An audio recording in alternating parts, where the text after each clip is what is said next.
नमस्कार साथियों, जैसा कि आपको सबको पता है कि उत्तराखंड में सहायक अध्यापक भर्ती में वेटेज का जो मामला है वो आजकल उच्च न्यायालय में विचाराधीन है। और जैसा कि साथियों आपको पता है कि हम लोग बात कर रहे थे कि आप लोगों के कुछ प्रश्न थे, उन प्रश्नों का मैं जवाब दे रहा था। लगभग 3 एपिसोड हमने कर लिए थे। कल एक दो प्रश्न आए हैं जिनका मैं जवाब देना अभी उचित समझता हूँ। सबसे पहले एक प्रश्न आया था किरण का, जो है गोपेश्वर से। उन्होंने कहा था कि सर, जो आर्ट की जो संभावित कट ऑफ है वो कितनी जाएगी। दरअसल मैं ये बता देना चाहता हूँ कि आर्ट मेरा सब्जेक्ट नहीं है, लेकिन आर्ट में पद बहुत ज़्यादा है और कला विषय में पद बहुत ज़्यादा है। और इसलिए कला विषय की जो मेरिट की जो बात है वो मुझे लग रहा है कि लगभग कम ही रहेगी, जहाँ तक मुझे आशा है, और आप लोगों का हो जाएगा। बाकी ये सब मेरिट से संबंधित जो प्रश्न आप लोगों के हैं, अभी जो हमारा सवाल है वो सवाल है कि सहायक अध्यापक भर्ती का रिजल्ट किसी भी प्रकार से जारी हो जाए। इस तरह से ये है। दूसरा प्रश्न पूछा था ये मुंशियारी से रेखा करने।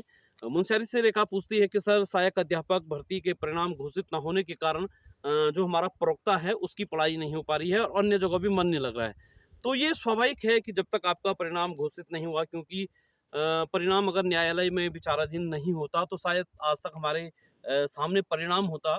और परिणाम चाहे कुछ भी हो, उसके लिए आदमी को हर परिस्थिति में अपने आप को तैयार रखना पड़ता है।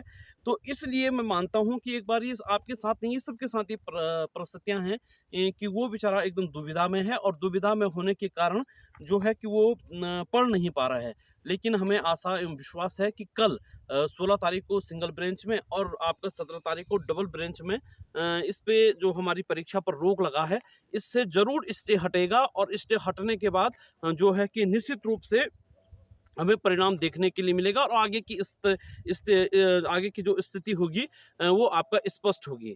अगला क्वेश्चन पूछा है वीरेंद्र ने, जो हरिद्वार रुड़की से पूछते हैं। वो कहते हैं कि सर, अगर बाय चांस हम सिंगल ब्रांच डबल ब्रांच में अगर ये केस हमारे फेवर में नहीं होता है, तो क्या हम सुप्रीम कोर्ट की लड़ाई लड़ेंगे? पहले तो मैं वीरेंद्र को ये बता दूं कि ऐसा कोई भी इसमें ऐसा कोई भी नहीं लगता कि हमें कि ये केस सिंगल ब्रांच और डबल ब्रांच में नहीं, जो आपका इसका निपटारा नहीं हो पाएगा।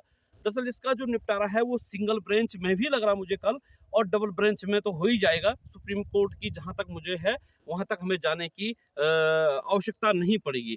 अगर ऐसा भी अगर बनता है, कहीं ऐसा संभावना भी बनती है, तो निश्चित रूप से हम वेटेज को किसी भी प्रकार से उत्तराखंड की जो सीधी भर्तियां हैं उसमें किसी भी प्रकार से लागू नहीं होने देंगे। चाहे हमें सुप्रीम कोर्ट की दहलीज पर दस्तक देनी पड़े और कपिल सिब्बल जैसे वकीलों को हायर करना पड़े, उसके लिए भी हम पीछे हटने के लिए तैयार नहीं है किसी भी कीमत पे। इस बात को अब बांध दो कि सीधी भर्तियों में वेटेज हमें कहीं भी स्वीकार नहीं है। ये मैंने पहले भी डंके की चोट पर कहा है और इस बात को अभी भी हम कह रहे हैं।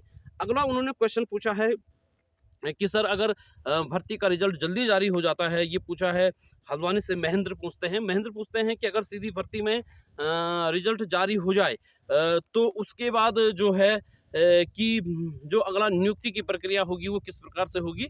तो नियुक्ति की जो प्रक्रिया होगी, मुझे लग रहा है कि अगर रिजल्ट जारी हो जाए तो ये लग रहा है कि जनवरी तक, क्योंकि 1400 लोगों का डीपी डॉक्यूमेंट वेरिफिकेशन कराना है, तो उसके लिए लगभग मुझे लग रहा है कि ये जनवरी या फरवरी तक जो हमारी डीपी की प्रोसेस होगी वो पूरी हो जाएगी। और उसको पूरी होने के बाद शायद मुझे लगता है कि शिक्षा विभाग फरवरी या नए सत्र में जो भावी सहायक अध्यापक हैं उन्हें नियुक्ति देने का काम करेंगे। तो ये प्रमुख प्रश्न थे साथियों। आज कल तक मैंने 2-3 वीडियो लगातार आपके जो भी प्रश्न थे जो आपके मन में चल रहे थे उन सब पर बनाए। ये 2-4 क्वेश्चन और थे।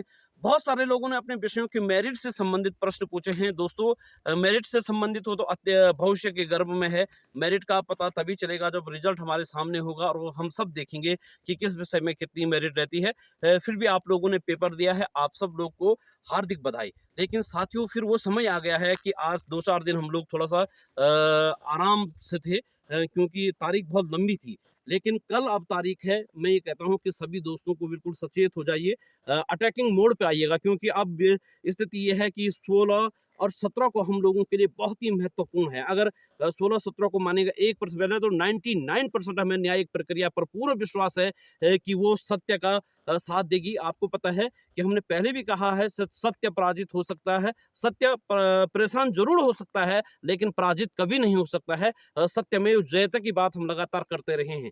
और दोस्तों पहले तो 99% मैं ये मानता हूँ कि सहायक अध्यापक जिन बच्चों ने पेपर दिया है, माननीय उच्च न्यायालय का निर्णय उनके पक्ष में आएगा। बाय चांस 1% नहीं आता है, तो साथियों हमारी कोर कमेटी, हमारी जो आंदोलन जो सहायक अध्यापक भर्ती की आंदोलन की कमेटी है, वो आगे की रणनीति तैयार करेगी। आगे हमें किस प्रकार से जाना है, किस प्रकार से क्या कार्य करना है, उसके लिए भी आप तैयार रहिए। क्योंकि हम ये मानते हैं कि दोस्तों जब मुद्दा न्यायालय में है, तो हम ये नहीं कह सकते हैं कि जो निर्णय होगा वो एक पक्षीय आएगा, द्विपक्षीय आएगा। आप देख सकते हैं किस प्रकार से वहाँ सारी चीज़ों को बोलना, बाहर बोलना अलग चीज़ है, लेकिन तथ्यों के साथ, प्रूफ के साथ अपनी बात को साबित करना वो बहुत बड़ी बात होती है। और न्यायिक प्रक्रिया इसी के तहत चलती है। वहाँ पर बिना तथ्यों के, बिना उसके अपनी बात को नहीं रखा जाता है।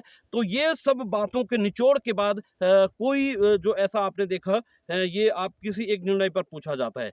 कि मैं एक बार का एक आपके सामने एक वो कहूँगा, आप एक बार देखिएगा सुप्रीम कोर्ट का जब किसी बड़े निर्णयों पर टिप्पणी आती है तो आप उनको पढ़िएगा। तो दरअसल क्या होता है कि केस में पढ़ रहा था बहुत पहले कि गोविंदा जो हीरो हैं उन्होंने किसी को रेलवे स्टेशन में कहीं पर आपका थप्पड़ मार दी थी। तो सुप्रीम कोर्ट के जज ने एक टिप्पणी लिखी थी उस केस में, गोविंदा के लिए कहा था कि आप रियल हीरो में रियल हीरो में हीरो हैं। रियल मतलब आपका पिक्चर में आप हीरो हैं, रियल लाइफ में आप हीरो नहीं हैं। तो कितना बड़ा जो सुप्रीम कोर्ट ने उसमें डिसीजन, उस लाइन को आप जस्टिफाई करेंगे तो कहते हैं कि रियल लाइफ अलग होती है और रियल लाइफ अलग होती है। तो इस प्रकार से गोविंदा के लिए वो सुप्रीम कोर्ट का निर्णय है। इसलिए जो न्यायिक सुप्रीम कोर्ट हो गया, हाई कोर्ट हो गए, इनके निर्णय जो हैं वो देखने लायक होते हैं। और निश्चित रूप से इसमें भी मुझे लग रहा है कि माननीय न्यायाधीश महोदय ज़रूर अच्छा निर्णय देंगे, क्योंकि ये निर्णय जो है कि वो आगे की प्रवक्ता भर्ती, सहायक जो आगे का सहायक अध्यापक भर्ती, उत्तराखंड की तमाम समूह ग की भर्ती, लोक सेवा आयोग की भर्तियाँ और अन्य राज्यों में जो सहायक अध्यापकों की भर्तियाँ, उन सब पर इस निर्णय का प्रभाव कहीं न कहीं पड़ेगा। तो इसलिए मैं ये मानता हूँ कि ज़रूर बहुत अच्छा निर्णय जो है वो हमारे पक्ष में आएगा और यथाशीघ्र आप सब लोगों को आपका सहायक अध्यापक का रिजल्ट देखने के लिए मिलेगा। आप सबको पुनः बहुत-बहुत शुभकामनाएँ दोस्तों, और फिर मिलते हैं कल एक नए मुद्दे के साथ रूबरू होते हैं आपसे। नमस्कार, धन्यवाद।